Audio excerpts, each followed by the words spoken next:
Hello, my name is Sebastian from socialanxietysolutions.com. I am a social anxiety coach or a social confidence coach. I help people with social anxiety feel calm and relaxed in social situations. And I've been doing that for a long time. And I also do a podcast where I interview Western traditionally trained psychologists, coaches, healers, psychotherapists who have incorporated energy psychology into their practice. And you can listen to that podcast here. Now, in this video, I'm going to talk a little bit about the journey from social anxiety to social confidence.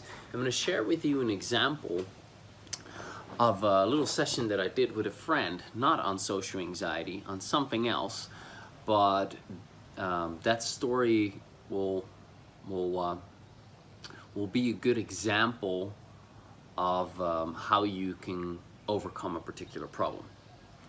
All right, so a lot of people have a bit of a quick fix mindset when it comes to overcoming their social anxiety. So they think, okay, well, I just need to do this thing. I'll just need to do a bit of tapping. I need to find this core memory, and then I'll tap on the core memory, and boom, all my social anxiety that I've had for, 20 years in my life or 10 years in my life will be gone forever.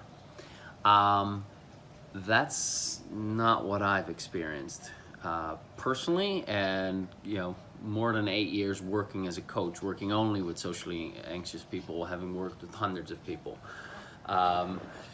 Typically that's not the case. What is more commonly the case is that social anxiety has linked itself to many areas of your life, and you need to chip away at it, and you need to cover all the aspects of the problem. And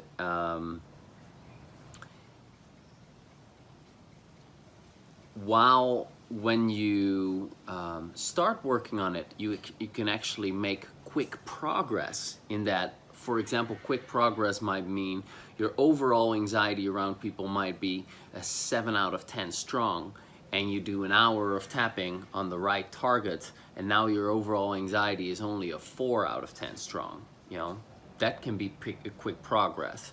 Or another example might be you might beat yourself up mercilessly about being anxious about having this problem, and a week or 2 weeks later you don't have that anymore, and you're a lot more kind and accepting towards yourself.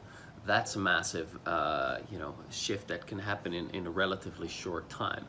However, to really get to a place where you're at ease socially, where socializing is not something that costs you energy but gives you energy, that is just natural, that comes forth out of you, things that come to mind, you blurt them out, where you can joke and be in the moment, where you can really connect with someone and feel good about it, and you actually enjoy the people around you, and you have a social life that satisfies you. You look forward to the weekends, and you start new things, and that level of social ease, that is what takes a bit of time, and it takes quite a bit of time, but it's so worth it, because the benefits that you're going to get by doing the deeper inner work and persisting over time are gonna last you a lifetime. And this is not just gonna affect socializing. This affects the partner that you choose, the career that you go for, how you interact with your kids. I know you know this, but it's important to emphasize that. I wanted to say reiterate that, but I'm not quite sure if that's the right English. I think it is. I like some fancy words sometimes. Anyway, but the journey isn't gonna happen in a day or a week or even a month, typically. It's more like a longer term journey that you're going on. And it's a journey of self-discovery, self-acceptance, raising your self-esteem, being comfortable in your own skin, being at ease with life, being more flexible in who it is that you are. And it's a beautiful journey to be on, because while it has its ups and downs, you start here and you go up. It gets better and it gets better and it gets better and it gets better. That's the beauty of it. So it's all about getting into the game, getting into the journey, and then continuing to do the steps that actually work, moving you forward towards where you want to be. You know, social ease, relaxation, having a good time socially. Now, like I said earlier, I wanted to give I wanted to share a story of a friend that I helped, because it kind of links to the journey from social anxiety to social confidence. The journey from social anxiety, start here, to social confidence consists of a certain amount of steps, but we don't know beforehand how many steps that is. Better said, you can break down your social anxiety problem into a certain amount of aspects, a certain amount of smaller parts. And once you've addressed all of these smaller parts, then the anxiety is gone and you're at ease.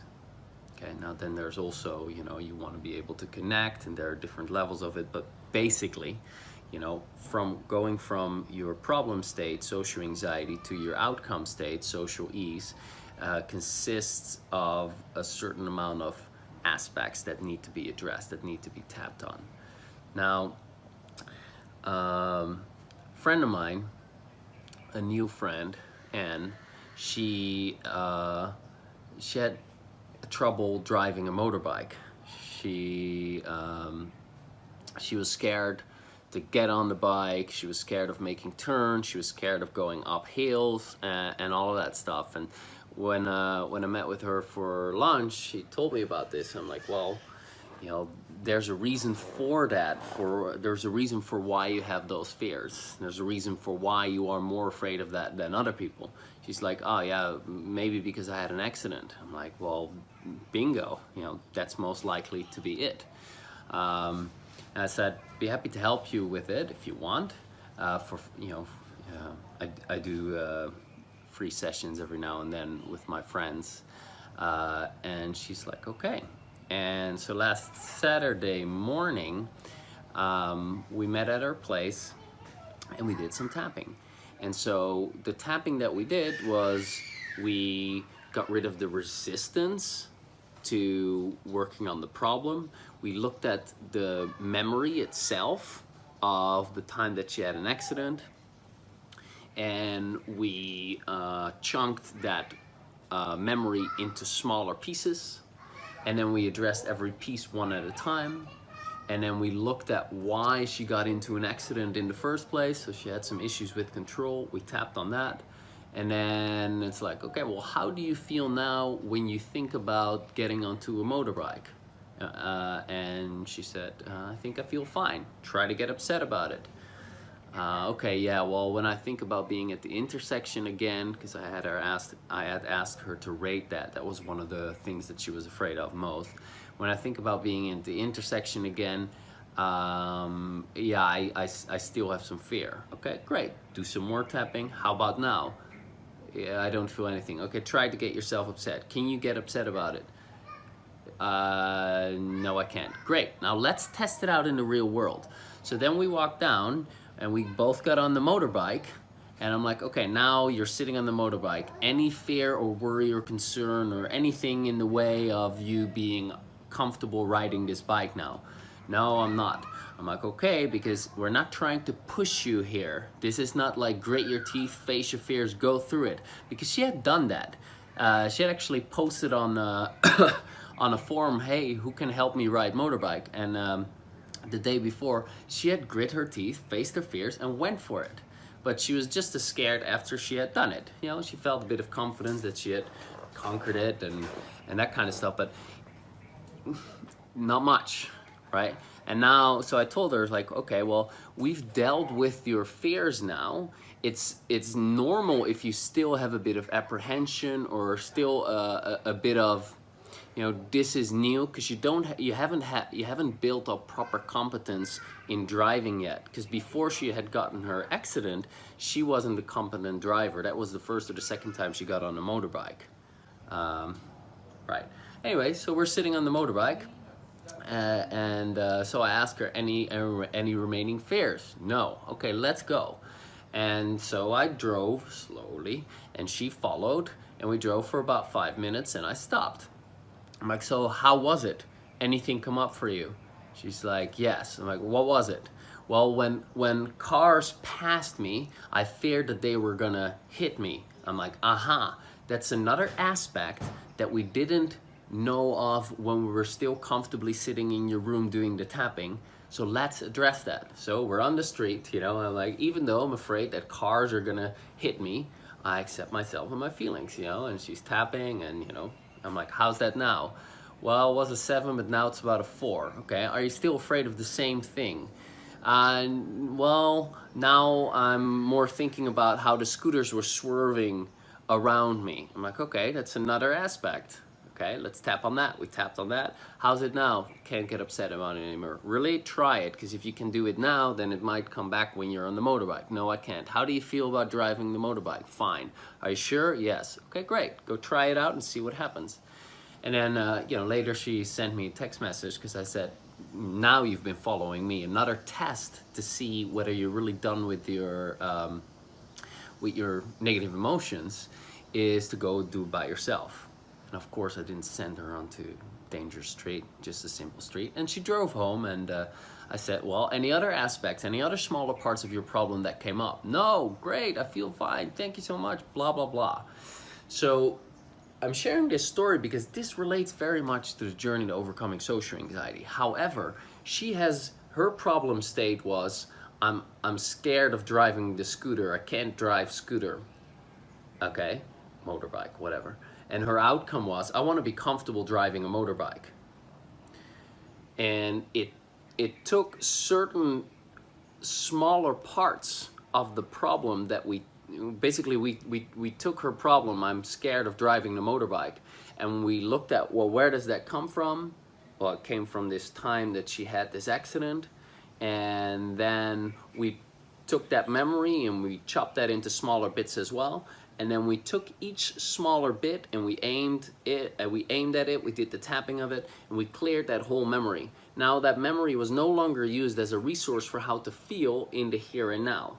And now we wanted to test it. And so we got onto the motorbike, and we found out that there were some more smaller pieces of this overall problem of uncomfortable driving a motorbike that we hadn't addressed yet, which we then addressed. So basically we took the problem and we took a chunk out of it, took a chunk out of it, took a chunk out of it, took a chunk out of it, until she couldn't get upset about it anymore. Then she went out into the real world. She found out that there were still 2 chunks left that we hadn't dealt with yet, and we dealt with those, and now she was comfortable driving the motorbike. Now, when you're looking at social anxiety, it's the same thing. You've got a problem, social anxiety, you got an outcome, social ease or social confidence. Now, the journey to getting there is the same. However, social anxiety is a much more complex issue. There is usually not just one specific experience that kickstarted your social anxiety, and from then on everything was bad, and once you resolve this one memory, everything is going to be fantastic, you know, green lights, butterflies, and rainbows. Usually there's a lot more going on. You know, won't go into all of it again. So basically your problem is also you can break it up into smaller pieces as well. And the challenge is that you're already living your life. And so you are already getting triggered with anxiety. And so what you want to do yet is you keep living your life, and you start chipping away at the problem. So you start looking at these smaller parts of the problem, and you start chipping away at them, chipping away at them, chipping away at them. And what you'll notice after, say, a week of tapping or 2 weeks of tapping at the right targets, you know, effective tapping, you'll you'll start to reduce your overall anxiety, and you feel you have some more emotional control. You beat yourself up a little bit less. That's progress. You feel a bit better about yourself. That's progress. You respect yourself more. That's progress. You keep tapping. Now there are situations where you used to feel anxious, and now you notice, hey, holy shit, I don't feel anxious here anymore. That's awesome. And then you get triggered massively in this situation where you always get triggered, and you're like, oh my God, nothing works for me ever, blah, blah, blah. And you then look at, well, why do I get triggered there? Well, because I believe that I have to impress people. Aha, okay, well, I'm gonna focus on that now. And you do your tapping on that. And you start to make progress there. And then, next time you're in that situation, you get triggered, maybe instead of a 9, it's only a 6. So you're like, okay, more work to do, but I feel better. And this is how you go. So you get better and better and better, less and less anxious, more and more comfortable. And it's a journey, okay? This isn't like, with Anne, it was like an hour maybe. We said an hour, maybe we drove around for 10 minutes or 15 minutes, and her problem is gone. I haven't spoken to her since, but she sent me later that day, oh, I think the problem is gone because I went by myself to Clear Cafe, which is this cafe that is here. So here, it's likely to be a longer journey. How long? Well, I'd say a month, 6 months, 12 months, 2 years, 5 years. The question is not how long is it gonna take. The question is, are you starting right now? Because if you're starting right now, then you're on the path. It's gonna take as long as it's gonna take. So you might as well get started. All right, so, and I thought about this earlier, it's a little bit like going to the gym. If you wanna get fit and you wanna get into shape, it's gonna take a bit of time before you're actually fit and in shape, especially if you're overweight. If you're overweight, you're out of shape, you're in bad health and all that stuff, it's gonna be challenging in the beginning, and then slowly but surely you build your momentum. But if you're 20 or 30, 20 kilos overweight, you're not all of a sudden gonna be lean and fit and trim. No, you're gonna have to do your cardio, you're gonna have to lift weights, you're gonna do swimming, you're gonna do whatever. You're gonna have to build up the habit of doing it. It's a process. Anything that's worth doing in life, I found that I'm, pretty new at this with my 33 years old. Anything worth in life is gonna require to put in consistent effort over time, okay? So, but you can do it because you can break it down into smaller pieces and you can get started, and as you start taking action, you start making progress, okay? So I hope this is a helpful analogy for you, and I will talk to you next Thursday. Bye for now.